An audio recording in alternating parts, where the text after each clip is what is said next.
and welcome to the world of Pokemon. My name is Professor Noki, and you're watching Prof Noki.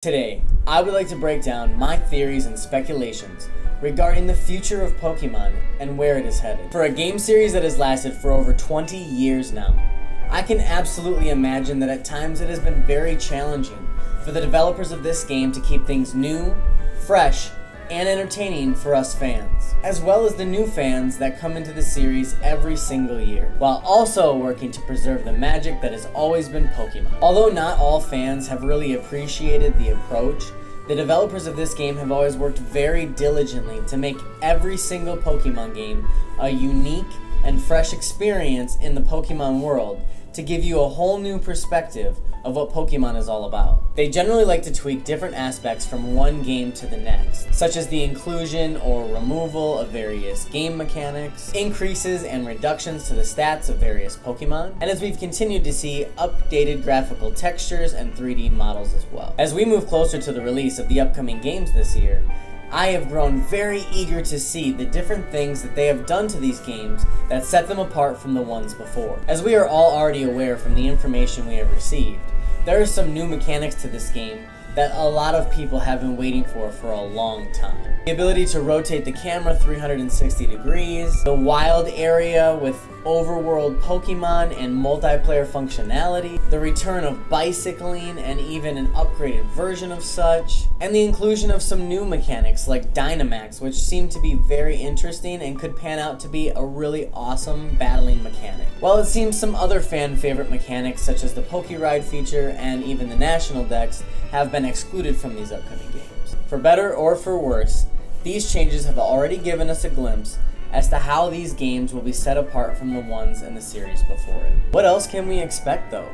Not only from the upcoming games Sword and Shield, but beyond that. This is what I'd like to theorize about today, and try to understand the trajectory of where the Pokemon Company is headed and the conclusions we may be able to draw from it. First up, for new Pokemon. It has not been officially declared exactly how many new Pokemon will be featured in the upcoming Generation 8 titles.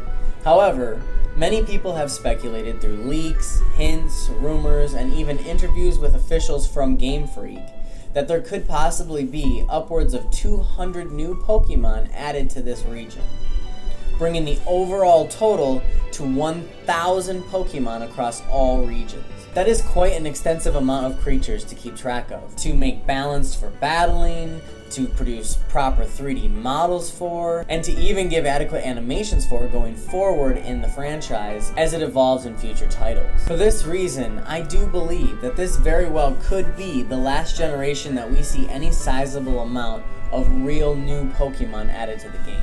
That's not to say there will never be any more new Pokemon.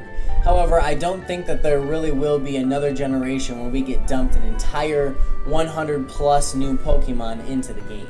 I think what we'll continue to see is really a transition towards new forms, new evolution types, and really trying to highlight the Pokemon that already exist. Next, for new regions. Though we have not yet really had the privilege of enjoying this new region of Galar, it is still extremely exciting to look ahead and see what really is possible in the franchise going forward. What the company has already done with the Galar region looks amazing and immensely above what they've done with really any other region aside from Alola to a certain degree. And what I mean by that is to really bring an immersion experience to the region.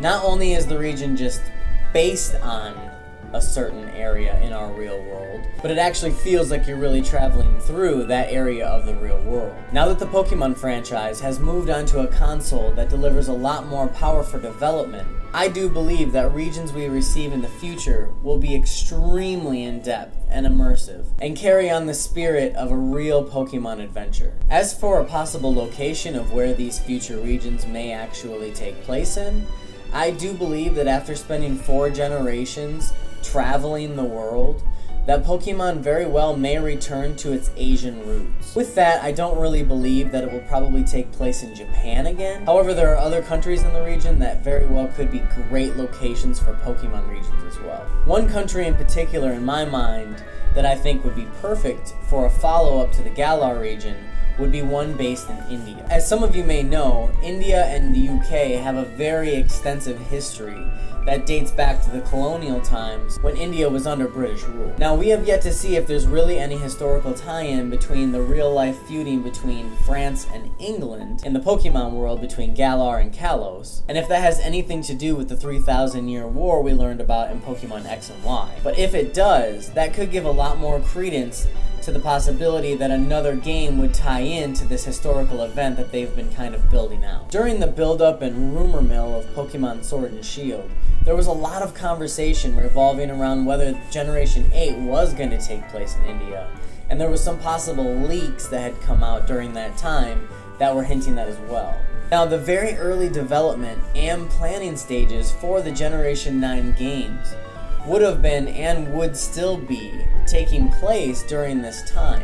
So it's not entirely unlikely that maybe somebody within the company had leaked out information they thought was related to Generation 8, when in reality it ties more into Generation 9. Other regions of the world that I feel like would make fantastic Pokemon regions just in general would have to include Australia, Egypt, the Mediterranean Sea, the Caribbean Sea, the Indonesian archipelago, and even Brazil would make fantastic regions in the Pokemon world, and on the Switch could just be brought to life in new and amazing ways. Next up, for new mechanics. Since the mechanics of the Pokemon games are constantly changing from one entry to the next, it can be quite impossible, really, to be decisive about what mechanics will really make it into a game. Many people, for example, were absolutely certain we would see the return of Pokéride in Pokemon Sword and Shield.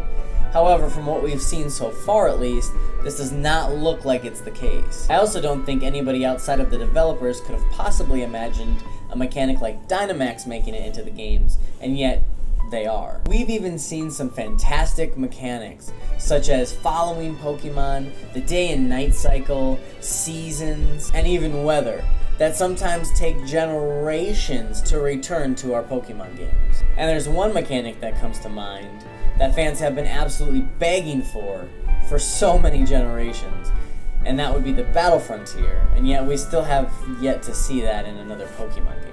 There are also some new mechanics, like the Rotom Dex, Pokemon Ami, where you play with your Pokemon, or even Pokemon in the overworld, that seem to be here to stay, which is absolutely awesome, and I think many fans are very happy about that. As for the mechanics that I'm most excited about, that I truly believe we will continue to see in future installments, I first would genuinely hope they bring back the Pokéride feature of Generation 7, and update it to include absolutely any Pokemon that is large enough to actually ride on, no pun intended. I also hope and do believe that they will continue to integrate the story more immersively into the gameplay, and move away from the long and tedious and unskippable cutscenes that we've seen in Pokemon Sun and Moon and Ultra Sun and Ultra Moon. We did see the inclusion of the ability to skip these in the Let's Go series, and so I think that that's something they'll continue to introduce and even find more ways to smoothen that transition between story and gameplay.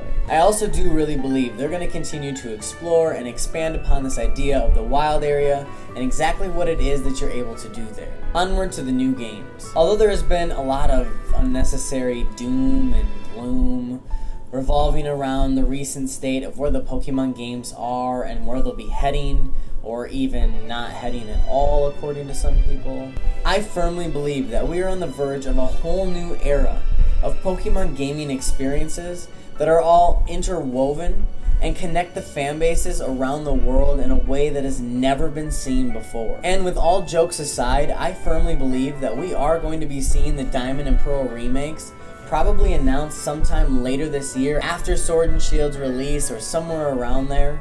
and their release will probably come sometime the following year in the holiday season as well. Not only that, but we have a whole slew of possible side games that we could get as well in the time between and beyond. Very similar to the upcoming Detective Pikachu that is set to release on the Switch sometime next year. I mean, there are titles in different series such as Mystery Dungeon or even Pokemon Coliseum that are not entirely outside of the realm of possibility for games that could come to the Switch. Now onward to the new look. Due to the fact that in modern times now, there are games with incredibly realistic graphics, it can sometimes be quite difficult to really pay attention to and be aware of the upgrades that Pokemon has underwent in the past few generations. No longer do we see what I experienced through most of my Pokemon journey, which was two-dimensional artwork kind of wiggling back and forth on screen during battle. But for most of the recent entries in the series, we now have fully beautiful three-dimensional models with much better, albeit still simplistic animations still attached to their attack. But the overall development of the graphical style of the games has continued to improve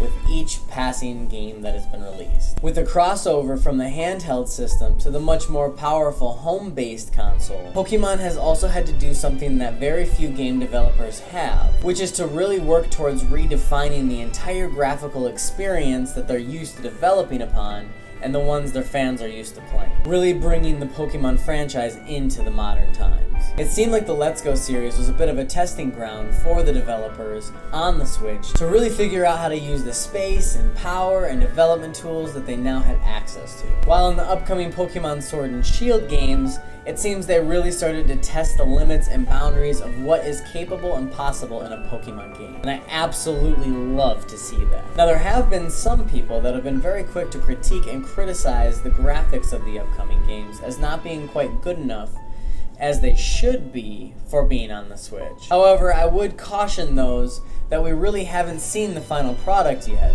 and what has been shown to us could be cleaned up in the coming months until the game's release. And not to mention, even if the graphics were left at the quality that we've seen them, it is still a very noticeable upgrade from what was in Ultra Sun and Ultra Moon, which are the previous entries in the franchise. And in my opinion, from what we've already seen, these games still look fantastic. I really do believe that there has been no better time to be a Pokemon fan, no matter where you are in the world. And I grew up in the first wave in the 90s, in Middle America. The franchise has really been expanding to brand new horizons and exploring fun new ideas to keep things fresh, while also maintaining the integrity of what we know and love that is Pokemon. I really do hope you enjoyed this discussion.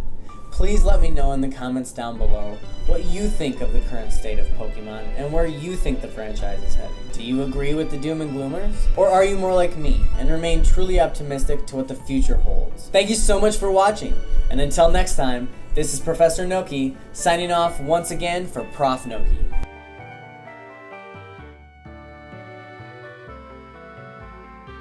Thank you so much for watching!